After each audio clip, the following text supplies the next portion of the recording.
Suite aux nombreuses rumeurs concernant la possibilité pour Barcelone de recruter un nouvel ailier gauche, on pensait que le club recruterait Luis Diaz ou Marcus Rashford, notamment après les réunions entre la direction blaugrana et les agents des deux joueurs. Cependant, ni Luis Diaz ni Marcus Rashford ne seront le nouvel attaquant du Barça, mais Nico Williams. Dans cette vidéo, je vous apporte d'excellentes informations actualisées sur cette importante signature.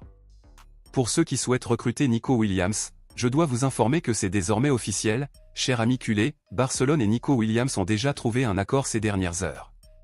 Fabrizio Romano et plusieurs journaux ont confirmé que Barcelone avait déjà conclu un préaccord avec le joueur, lui offrant un contrat de 6 ans, soit jusqu'en 2031, et un salaire de 12 millions d'euros par saison.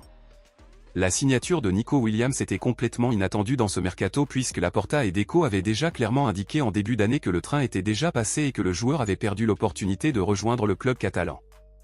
Suite au choix de Nico Williams de rester à l'Athletic Bilbao en janvier, Deco et Laporta avaient renoncé à le recruter et ne le considéraient plus comme une priorité. Cependant, la situation a complètement changé et Nico Williams sera le nouvel attaquant du FC Barcelone.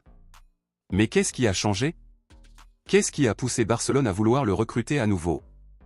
Il s'avère que le joueur lui-même s'est adressé au conseil d'administration du FC Barcelone et lui a fait savoir qu'il souhaitait absolument porter le maillot blaugrana et qu'il rejetterait toute offre d'autres clubs, son plus grand souhait étant de devenir un joueur officiel du FC Barcelone. L'attitude de Nico Williams a satisfait Joan Laporta, qui a fait du recrutement du joueur une priorité. Par conséquent, le club et le joueur ont déjà trouvé un accord.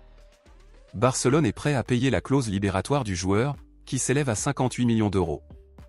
Le club attend désormais que la Liga la libère et doit également trouver un accord avec l'Athletic Bilbao pour définir les modalités de paiement et les conditions de ce versement. Compte tenu de cela, à votre avis, pensez-vous que débourser 58 millions d'euros pour Nico Williams vaut la peine ou serait-ce une dépense inutile? Pensez-vous que Barcelone fait une bonne ou une mauvaise affaire? Dites-le moi ici et je lirai votre commentaire. À bientôt pour la prochaine vidéo.